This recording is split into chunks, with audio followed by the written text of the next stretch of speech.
SSS important announcement, pwede pang makuha ang up to 20,000 pesos. Paano nga ba? Pag-uusapan natin dito sa video. Hold up.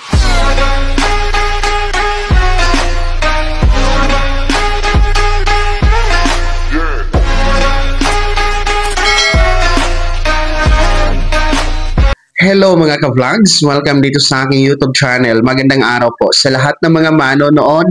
Saan po kayong dako sa mundo? Kumusta mga ka-vlogs? Eto kakapasok lang na anunsyo ng SSS kung saan pwede pa po ma-avail at ma-apply up to 20,000 pesos ito.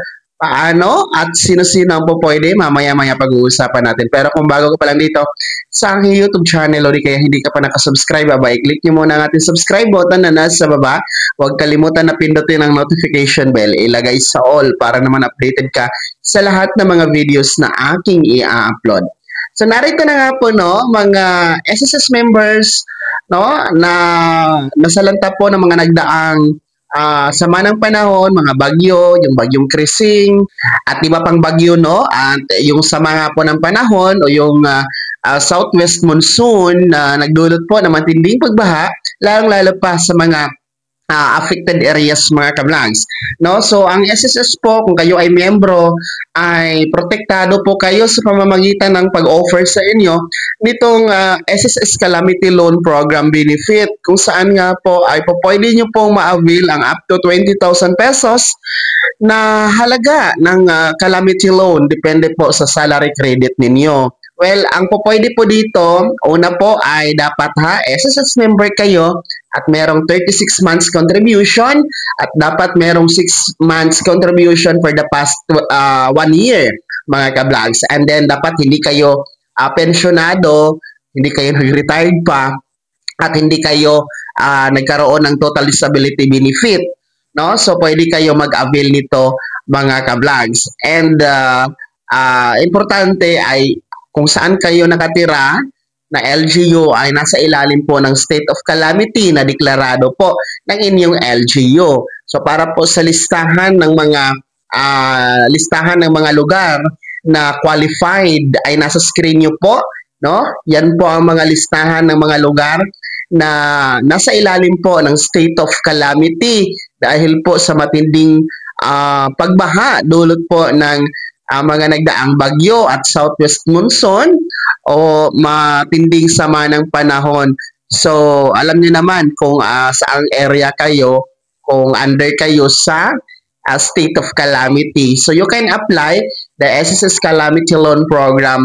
Maganda ito dahil kahit paano makakatulong sa inyo sa pagbangon sa nakaraang kalamidad. At the same time, do utang ito, kaso lang, mababa po ang interest, mas pinababa pa po from 10%, mas bumaba ito sa 7% per annum.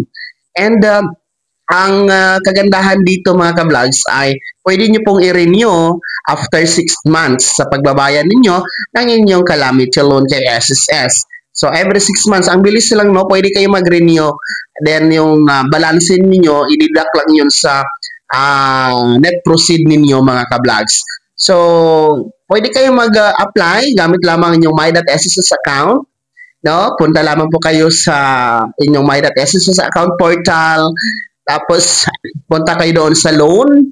And then, i-click nyo po yung calamity loan. Magpuproceed na po yan, tuloy-tuloy na po yan once na qualified kayo. At the same time, mahuhulog po sa inyong disbursement account, yung bangko na narehistro kay SSS sa daim ninyo ang inyong loan amount, mabilis lang, nasa 3 hanggang 7 araw na working day ni SSS, mahuhulog na yan. Pero based sa my experience ko po, hindi talaga siya aabot ng 7 araw. Nasa 4 na araw pa lang, nasa ATM card nyo na nahulog na po. So, hindi naman po ito compulsory sa lahat, sa mga may gusto lang. Dahil tandaan ninyo, utang pa rin po ang SSS Calamity Loan na kailangan nating bayaran. Ibabawas po yan sa inyong sahod ha, sa mga employed natin na mga SSS members.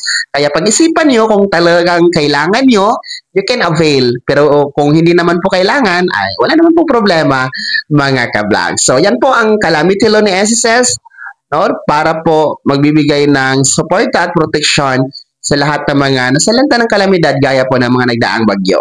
Kaya naman mga SSS members, sino sa inyo dito ang mga nasa ilalim ng state of calamity, mga napinsala ng mga nagdaang bagyo, matinding pagbaha, nadulot ng southwest monsoon o sama ng panahon? Sino sa inyo dito ang nag-avail na ng SSS calamity loan?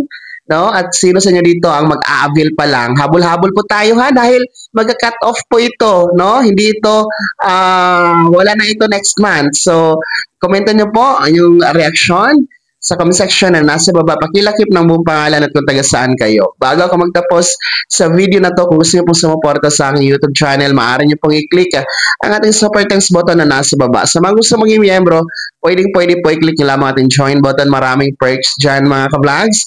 Be my member now. Sana naging gabay ang video na to paano na pag-uusapan natin ng mamahaling mga bagay na may kinalaman sa pagiging miyembro, beneficiaryo at pensyonado sa SSS. Kung hindi ka pa nakasubscribe dito sa aking YouTube channel, maaari nyo na i-click ang ating subscribe button na nasa baba.